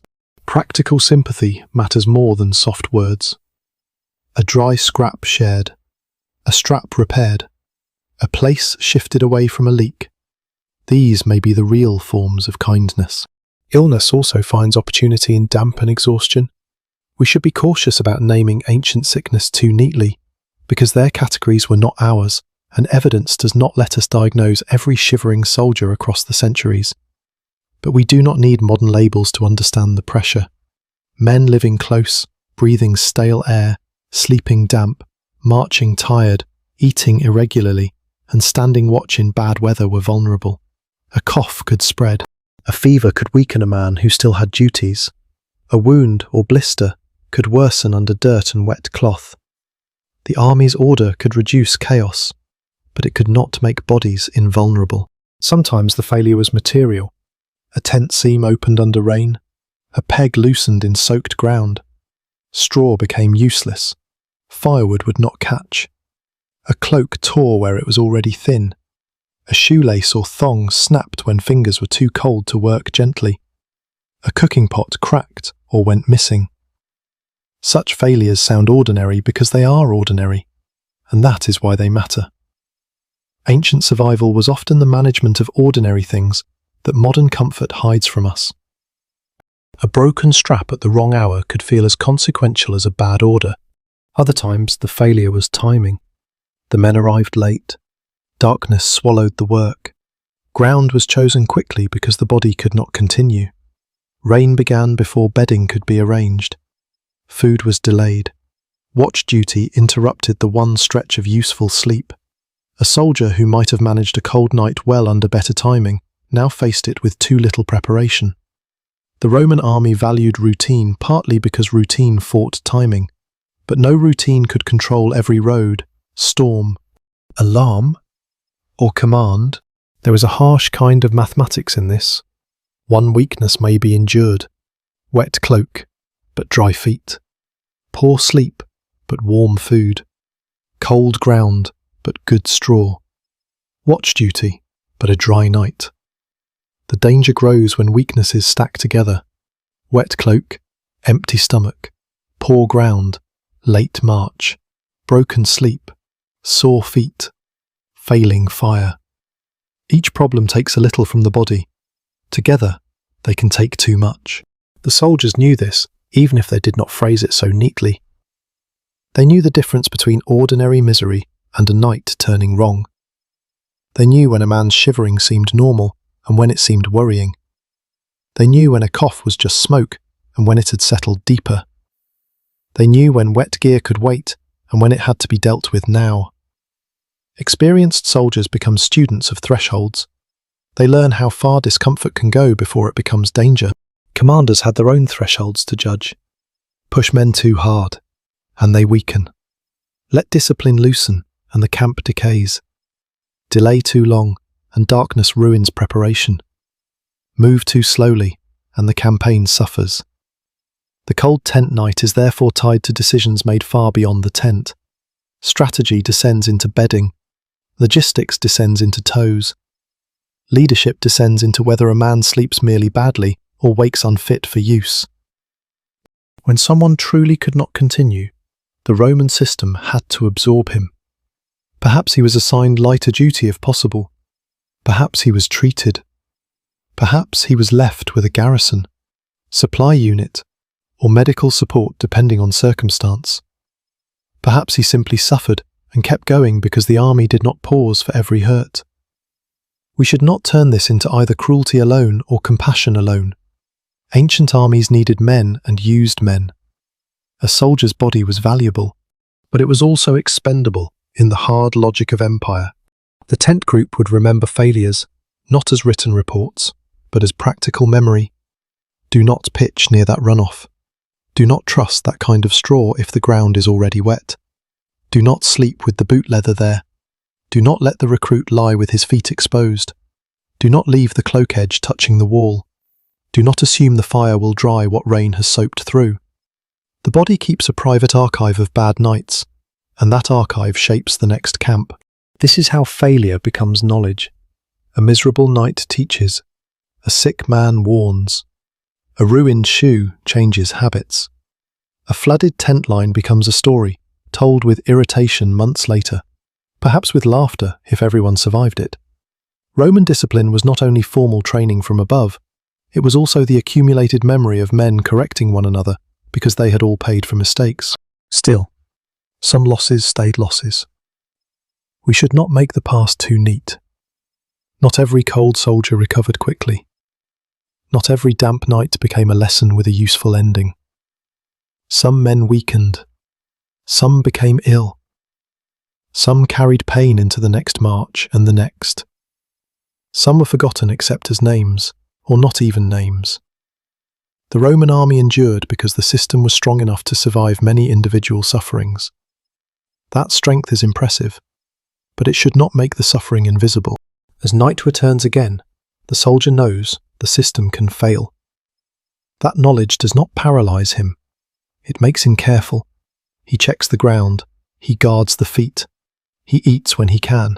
He respects the cloak, even when it stinks. He notices the tent seam. He listens to the older soldier who has survived more rain than he has. He understands that warmth is not guaranteed by courage. It is assembled from small acts before the cold has fully arrived. By now, the answer is no longer one object. It is not the tent. It is not the cloak. It is not the fire, the straw, the food, the boots, the watch, the barrack, or the fort wall. It is all of them arranged in the right order, at the right time, by men tired enough to hate the work and experienced enough to know why the work must be done. Roman soldiers did not avoid freezing by discovering a single secret. They survived because the army turned exposure into a system. That system began before sunset. A cold night could not be solved after the body was already shaking. The ground had to be chosen, or at least judged. The tent had to be pitched so the wind did not find every weakness. Gear had to be placed where it could block a draft, stay reachable, and not become lost in mud. Straw or brush had to be gathered if the land offered it. Firewood had to be found before darkness made every task harder. Food had to be prepared while there was still enough light, enough patience, and enough feeling in the hands. This is the quiet genius of the Roman camp. It made survival repeatable. Not easy, repeatable. A man alone might forget one thing each night until the weather found him. A group under discipline forgets less. One soldier notices the slope, another finds fuel, another repairs a strap, another complains that the bedding is too thin and is right to complain. Another remembers where the cooking pot was placed. Another tells the recruit not to leave damp cloth against the skin. The camp becomes a memory larger than any one man. It stores lessons in routines, orders, habits, punishments, jokes, and the irritated corrections of those who have already suffered the consequences. The Roman army was famous for building camps, because a camp is control made visible. A ditch, a bank, a gate, a tent line, a place for animals, a place for officers, a place for stores, a place for cooking, a place for sleeping. But beneath the military order lies a bodily order. Where will the water run? Where can the men lie? Where can the fire survive? Where will the wind strike? Where will the sentry stand? Where will the feet be by morning? Every line of the camp answers some version of the body's need to last until dawn. Even the repetitive nature of the work mattered. Repetition can feel dull from the outside, but to tired men it is a form of mercy. A soldier who has marched all day does not need to debate the philosophy of shelter. He needs to do what has been done before. The order of tasks carries him when desire fails. Drive the peg, tighten the line, place the gear, gather the bedding, tend the fire, eat, check the feet, wrap the cloak, take the watch, rise when called. These acts are small, but their sequence is stronger than mood. The system also reduced panic. Cold becomes more frightening when it feels random. The Roman soldier may not be comfortable, but he knows what comes next. He knows the men around him are making the same bargain with the night. He knows the camp has edges. He knows there is a watch beyond the tent. He knows food will be issued if the supply system holds. He knows the morning will bring orders, not confusion. That knowledge does not warm the toes directly, but it steadies the mind. A steady mind makes better choices. Better choices preserve heat. There is a kind of tenderness hidden inside discipline, though it does not look tender.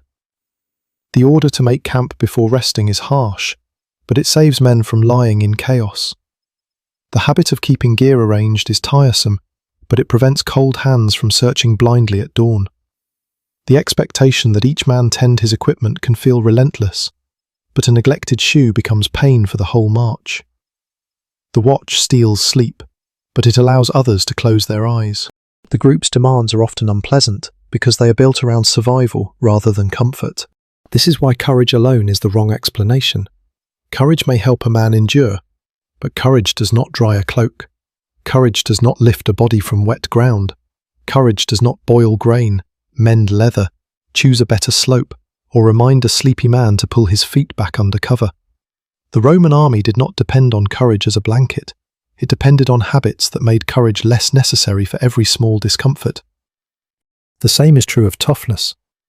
It is tempting to say ancient soldiers were simply tougher than us, and in some ways, their lives did train them to endure more routine hardship. But toughness without systems breaks. A tough man can still become hypothermic. A proud man can still lose feeling in his feet. A brave man can still make a foolish decision when wet, hungry, and exhausted. What made Roman endurance impressive was not that men felt cold less deeply. It was that so much of military life existed to keep cold from becoming defeat. The army's system was material.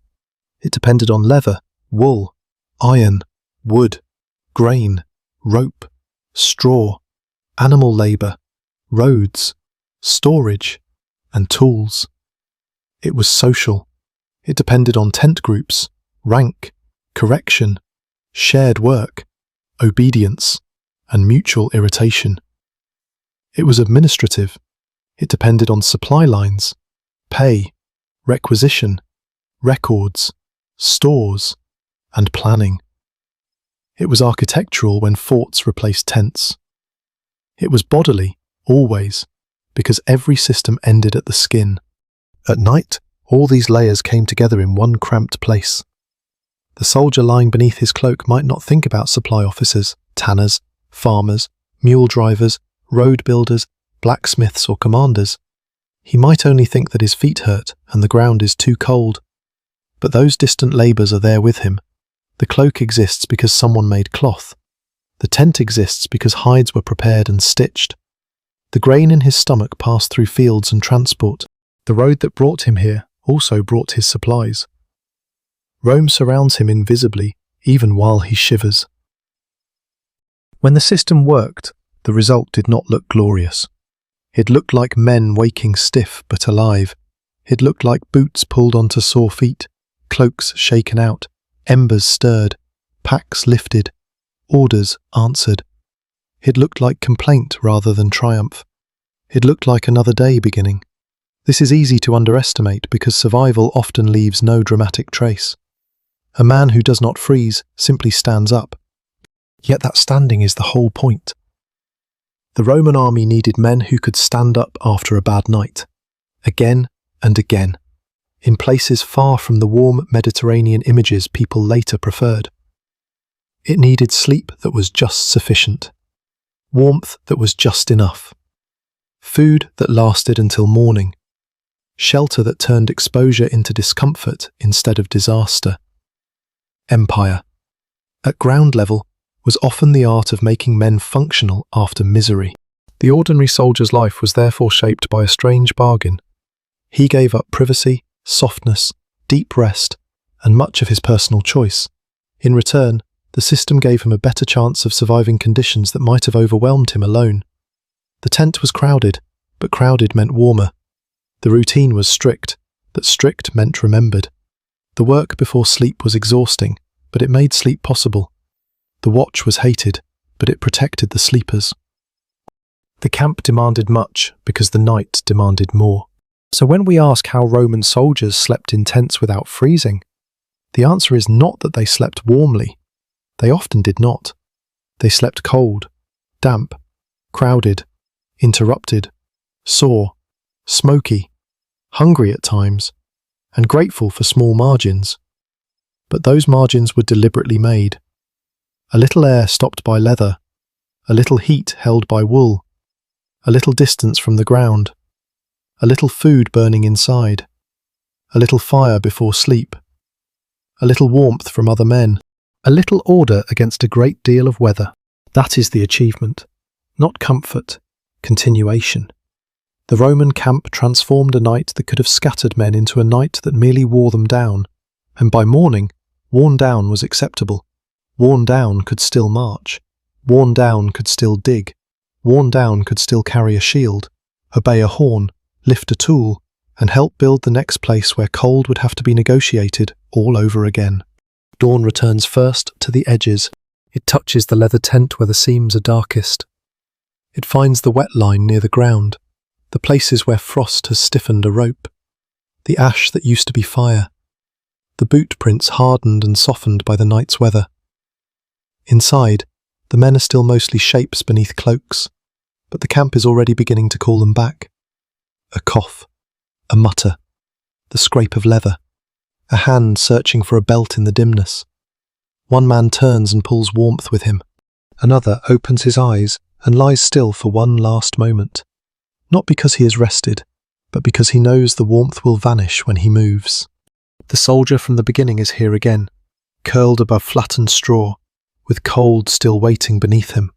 His feet ache before they touch the ground. His cloak smells of smoke, damp wool, and the bodies of other men. The leather above him has done its poor, honest work. It has not made the night kind.